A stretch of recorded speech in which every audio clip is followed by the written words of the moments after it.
Salut le réseau et bienvenue dans cette nouvelle vidéo sur la série des 10 tendances RH et recrutement 2022. Aujourd'hui, je vais vous présenter la 7e vidéo. Avant de commencer, je vous rappelle que vous pouvez trouver évidemment toutes mes vidéos sur une playlist sur ma chaîne YouTube et vous pouvez aussi télécharger notre dernier livre blanc qui présente ces 10 tendances RH et recrutement pour cette année. N'hésitez pas à vous abonner à notre chaîne YouTube pour avoir la primeur des vidéos et n'hésitez pas aussi à commenter et éventuellement à nous proposer des sujets sur lesquels vous souhaitez qu'on puisse intervenir. Bon, venons à cette 7e tendance. Il y a comme un vent de liberté dans l'air. C'est une suite logique aux tendances précédentes. Nous avions évoqué le souhait de changer d'air, de télétravail ou encore d'équilibre vie personnelle et vie professionnelle. On cherche de la flexibilité, pouvoir travailler d'où l'on désire et gérer son propre emploi du temps. Vous l'aurez compris, je vais vous parler des freelances. 7e tendance RH et recrutement 2022. Mes conseils pour se lancer en freelance, c'est parti!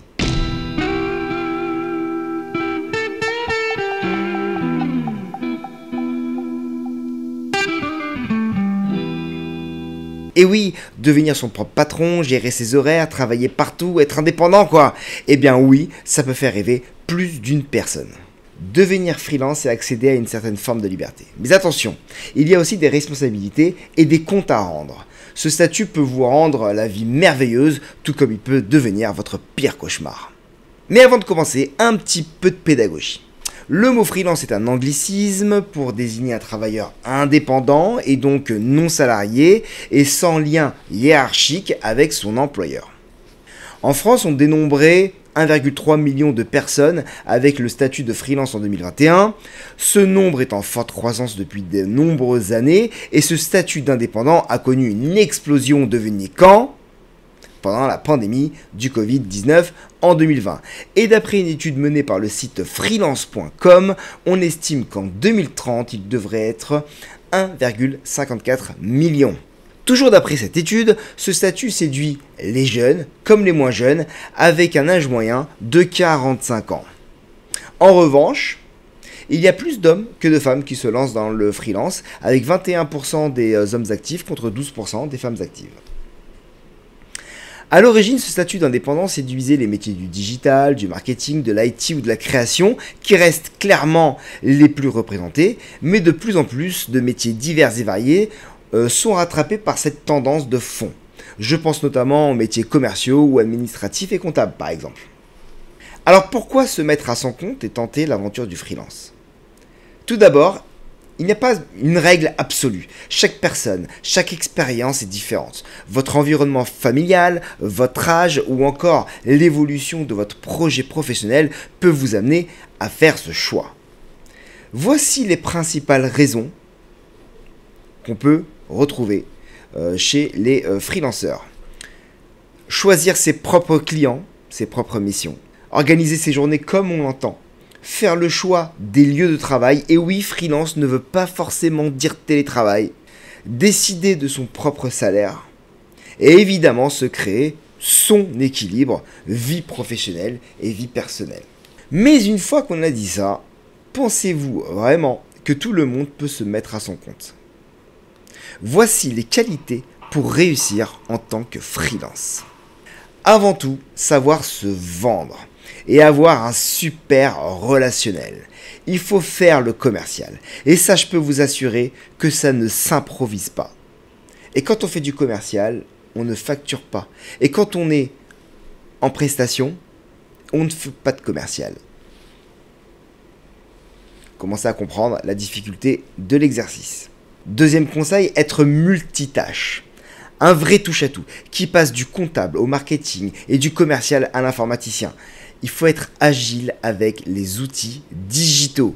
Aujourd'hui, la grande majorité des outils sont en SaaS, c'est-à-dire que vous pouvez l'utiliser de n'importe quel ordinateur, à partir du moment où vous avez une connexion Internet. Donc il faut être capable de passer d'un environnement à un autre en perdant le moins de temps possible et en augmentant, au contraire, son efficacité. Avoir des connaissances en gestion d'entreprise. Et oui, le freelance, c'est comme une petite entreprise. Être régulier et résilient, car si au moindre coup de vent on chavire, on ne risque pas d'aller très loin. Évidemment, il faut faire preuve d'autonomie et ne pas avoir peur de la solitude parfois. Personnellement, je me souviens de mon expérience d'entrepreneur quand j'ai commencé. J'avais des fois l'impression de parler au mur.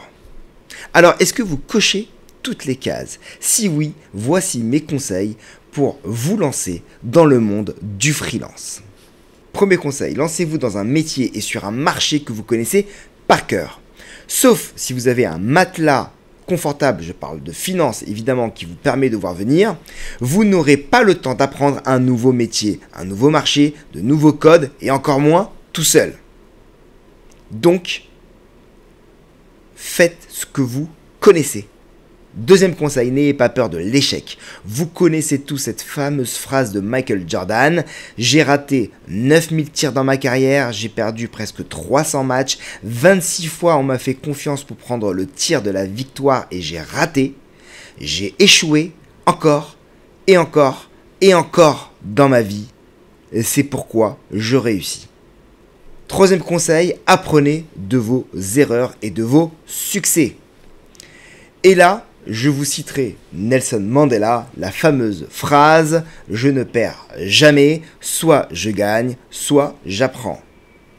Ou encore « Un gagnant, c'est juste un rêveur qui n'a jamais cédé ». Quatrième conseil, faites grossir votre réseau régulièrement et notamment sur LinkedIn. Invitez, partagez, likez, commentez, bref, c'est en étant actif qu'on fait grossir son réseau. Attention, il y a aussi la vraie vie. Il n'y a pas que LinkedIn, il n'y a pas que le virtuel, il y a aussi le réel. Donc sortez, parlez, échangez. Vous connaissez l'adage, la chance sourit aux audacieux. Cinquième conseil, travaillez avec des apporteurs d'affaires. Et là, je vais un petit peu développer.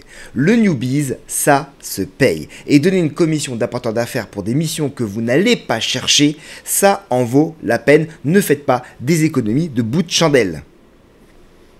Aujourd'hui, il y a de nombreux leviers. Je pense notamment à des sites comme Malte ou Crème de la Crème, qui sont des bases de données de freelance, qui mettent en relation des freelances avec des entreprises. Ces sites sont des bons moyens pour trouver de nouvelles missions. Si vous êtes chargé de recrutement, par exemple, je pense aux cabinets de recrutement qui peuvent vous trouver des missions de RPO, de Recruitment Process Outsourcing. Grosso modo, ce sont des missions de talent acquisition au sein d'entreprises. Donc vous serez en mission au sein d'entreprises pour des entreprises qui ont des besoins en recrutement importants et qui n'ont pas forcément les compétences en interne. Le groupe Open Sourcing accompagne notamment de nombreux recruteurs freelance dans cette démarche et nous pourrons vous accompagner si vous le souhaitez.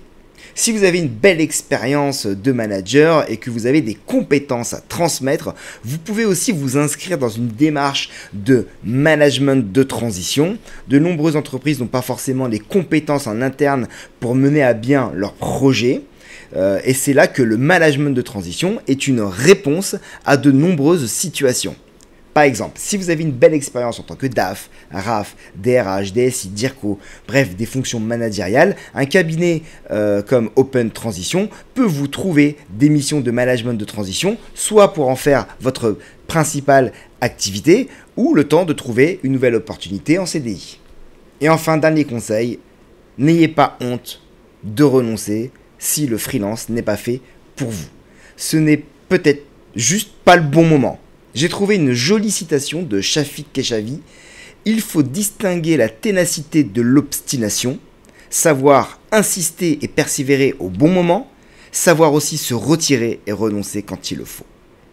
Et enfin, je dirais que passer le pas et se mettre à son compte en devenant freelance, c'est une sorte de renouveau, une nouvelle vie professionnelle. Alors profitez de cette nouvelle occasion pour vous réinventer, tenter de nouvelles choses, dépasser vos limites, celles que vous êtes imposées ou celles qu'on vous a imposées dans vos précédentes expériences. Bref, c'est une nouvelle chance et il faut savoir l'exploiter. Voilà, c'est fini pour cette 7e vidéo sur la série des tendances RH et recrutement 2022. J'espère que cette vidéo et ces conseils vont pouvoir vous aider et vous donneront peut-être l'envie de vous mettre à votre compte ou en tout cas vous donneront le courage ou les moyens de pouvoir le faire.